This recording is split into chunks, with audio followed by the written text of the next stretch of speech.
Yeah, 1 John, First John 3:9. It says, "Whoever has been born of God does not sin, for his seed remains Yeah. in him, and he cannot sin continually." Say it again. Cannot Yes, sin what? continually There you. because There's he your has answer been right there. born of God. That's your answer.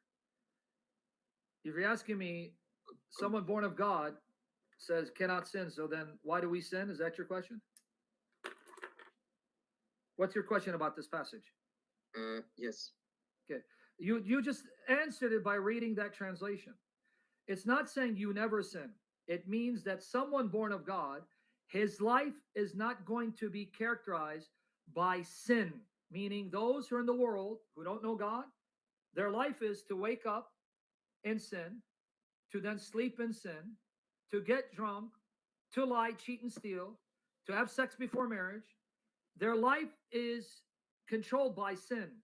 What this is saying is the believer who's born of the Spirit resists sin, fights sin, and tries to overcome sin and tries to live holy. That's how your life will be lived. Not that you'll never sin. right. Because the same John tells you in I First John understand. 1 8, in First John 1 8, the same John tells you if you say you're without sin, we deceive ourselves.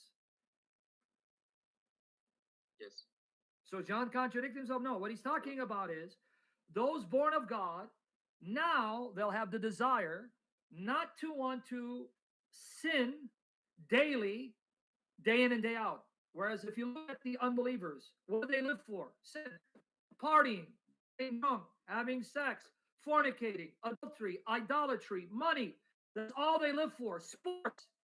And on the other hand, sorry, 1 second, who loves the Lord now makes an effort to live pure and holy. No sex before marriage. Try not to watch porn. No lying. That's how you're going to try to live your life, by trying to live in holiness and avoid sin, but you're not going to do it perfectly. That's why we can tell a right. difference between a Christian and someone who's of the world, right? Yes, That's what John is saying. That's why the same John tells you in First John 1 7 to 10, if you say you're without sin, we deceive ourselves, but if we confess our sins, he is faithful to forgive us. right. So it's lifestyle. Those who are born of God, their lifestyle will not be a lifestyle of just sinning without shame. Right. Your lifestyle will be trying to live for the Lord, prayer, fasting, Eucharist, joining the church, feeding people, clothing people, visiting people, standing up for the rights of those who are being abused. Right. That's how your lifestyle will be lived. It's a lifestyle, but it doesn't mean you're going to do it perfectly.